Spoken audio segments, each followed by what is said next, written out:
안녕하세요. 생기한의원 박지영 한의사입니다. 지난번 영상에서는 아토피 유전성에 대해서 말씀을 드렸는데요. 오늘은 아토피 전염성을 주제로 말씀을 드리겠습니다. 오늘도 정대영 원장님과 함께 하겠습니다. 정 원장님 반갑습니다. 안녕하세요. 생기한의원 노원점의 정대웅 한의사입니다.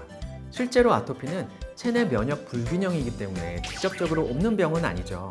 하지만 의외로 많은 환자분들이 우리 가족 모두 비슷한 시기에 피부 문제가 생겼어요 라고 말씀하시는데요.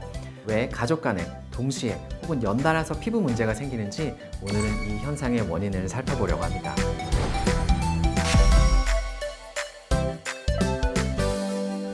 정 원장님이 말씀하신 것처럼 아토피는 전염성이 없습니다. 아토피는 면역학적인 문제인 내부적인 면역 불균형, 즉 메타염증 상태이기 때문에 다른 사람의 면역기에 직접적인 영향을 미치지 않습니다. 메타염증이란 만성적이고 저강도의 염증이 지속되는 상태인데요. 이 상태에서는 면역 시스템이 과민해지면서도 정작 외부 병원체에 대한 방어 기능은 약해지는 모순적인 현상이 나타납니다. 이런 상태에서 환자들은 다양한 감염에 취약해지게 됩니다. 그렇습니다. 아토피 환자분들의 피부를 조직학적으로 관찰을 해보면 정상인과는 확연히 다른 모습을 볼 수 있어요.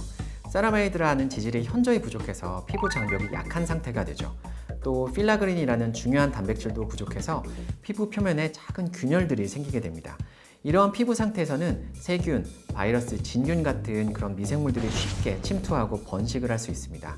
가톨릭대학교 피부과 이주연 교수팀은 국민건강보험 데이터를 분석한 결과 아토피 피부염 환자는 건강한 대조군에 비해서 물사마귀 발생 위험이 5.27배, 농가지는 2.85배, 수두는 2.25배 높았다고 보고했습니다. 네, 그런데 여기서 중요한 점은 이렇게 감염에 취약한 상태가 단순히 개인의 문제로 끝나지 않는다는 겁니다. 건강한 사람은 미생물과 접촉해도 면역체계가 적절하게 반응하기 때문에 별 문제가 없죠.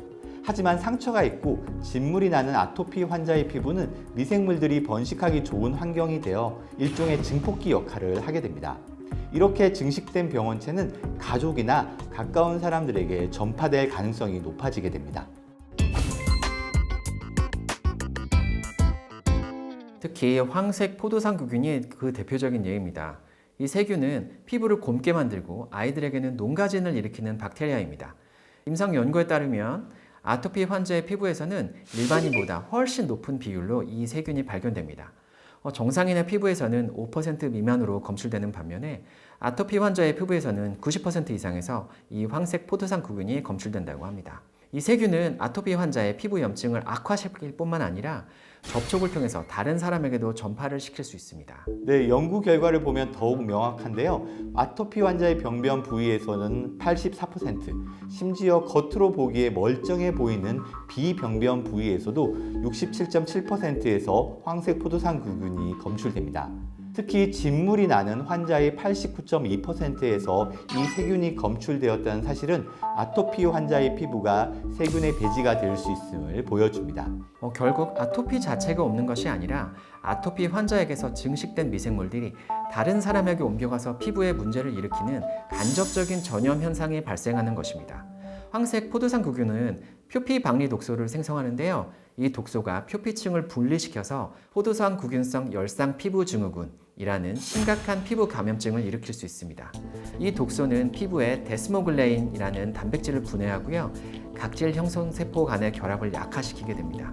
결과적으로 수포가 형성되고 피부가 쉽게 벗겨지게 만듭니다.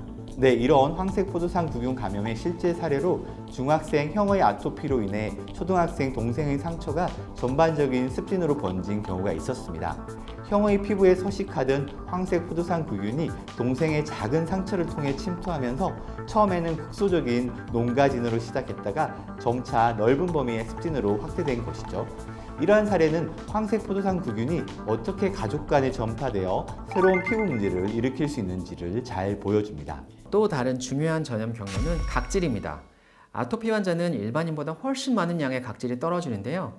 일반인들은 하루에 한 1.85g, 그러니까 설탕 한 스푼 정도의 각질이 떨어지는 반면에 아토피 환자는 이보다 7배에서 15배 정도 많은 양의 각질이 발생을 합니다. 이렇게 떨어진 각질은 집안 곳곳에 쌓이게 되고 그 안에 포함된 균들이 공기 중에 둥둥둥 떠다니거나 가구나 침구류에 붙어서 가족 간에 쉽게 전파될 수 있습니다. 특히 진균은 각질을 영양분으로 삼아서 번식을 하고요. 다른 가족 구성원들의 피부에 침투해서 새로운 감염을 일으킬 수도 있습니다. 네, 진균 감염의 임상 사례로는 아버지의 심한 무좀으로 인해 자녀들이 전신적인 피부염으로 진행된 케이스가 있었습니다. 아버지 발에 있던 진균이 떨어진 각질과 함께 가정 내 공유 공간, 특히 거실 바닥을 통해 아이들에게 전파되었고 아이들의 피부 장벽이 약했기 때문에 단순 무좀이 아닌 전신적인 피부염으로 발전한 것이죠. 아이들은 다른 병원에서 아토피로 진단받기까지 했습니다. 이러한 사례는 진균 감염이 어떻게 가족 내에서 확산되고 더 심각한 피부 질환으로 이어질 수 있는지를 보여줍니다. 이처럼 내부적인 면역 이상이 직접 전염되는 것은 아니지만 미생물 관련 질환이 옮겨가면서 피부 문제를 야기할 수 있습니다. 물론 건강한 상태라면 이러한 미생물에 노출되어도 쉽게 감염은 되지 않겠죠. 하지만 누구나 일시적으로 면역력이 떨어질 때가 있고요. 심한 감기, 과로, 스트레스, 성장기의 불균형 또는 노화 이런 것들로 인해서 방어력이 약해진 상태에서는 이런 간접적인 전염에 취약해집니다. 네, 물론 이러한 사례가 일반적인 경우는 아닙니다. 하지만 진료실에서 이러한 케이스를 가끔씩 경험하기 때문에 주의가 필요합니다. 첫 번째, 아토피 환자는 개인 위생에 특별히 신경을 써야 됩니다. 정기적인 목욕과 적절한 보습은 피부 장벽을 강화하고 세균 증식을 억제하는 데 도움이 됩니다. 둘째, 수건이나 침구류는 개인적으로만 사용하고 자주 세탁하는 것이 좋습니다. 특히 진물이 나는 시기는 더욱 주의해야 합니다. 셋째, 가족 모두의 면역력 향상에 관심을 기울여야 됩니다. 가족 모두가 피부 건강을 증진시키는 일광욕이나 땀내는 운동, 식사 관리 등에 힘을 모으는 것이 중요합니다. 네, 무엇보다 아토피의 적절한 치료가 가장 중요하겠죠. 단순히 겉으로 드러난 증상을 억제하는 데 그치지 않고 근본적인 면역 불균형을 해소하는 방향으로 치료가 이루어져야 합니다. 피부 자체의 방어 기능을 보강하고 메타 염증 상태를 해결해야 하는 것이죠. 결론적으로 면역 개선을 통한 면역 균형을 바로잡는 것이 장기적으로 피부 건강을 유지하는 핵심입니다. 가족 중 한 명이 아토피로 진단을 받았다면 다른 가족 구성원들도 예방적 차원에서 피부 건강에 더 주의를 기울일 필요가 있습니다. 특히 어린아이나 노인처럼 면역력이 약한 가족 구성원들이 있다면 더욱 그렇습니다. 빠르게 피부 문제를 발견을 하고요. 적절히 대처하는 것이 굉장히 중요하겠습니다. 네, 정리하자면 아토피 피부염 자체는 다른 사람에게 직접 전염되지 않지만 아토피 환자의 피부에 서식하는 세균이나 진균은 다른 사람에게 옮겨가 피부 문제를 일으킬 수도 있습니다.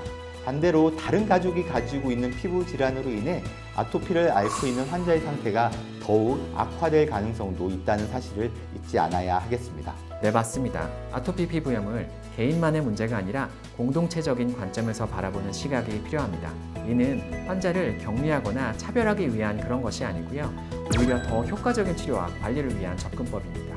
네, 오늘 영상에서는 아토피 피부염의 간접적인 전염 가능성에 대해 알아보았습니다. 이 내용이 아토피로 고생하시는 분들과 가족분들에게 도움이 되었으면 좋겠습니다. 오늘 영상 보시고 궁금하신 점은 댓글 남겨주시면 답변 드리겠습니다. 시청해 주셔서 감사합니다.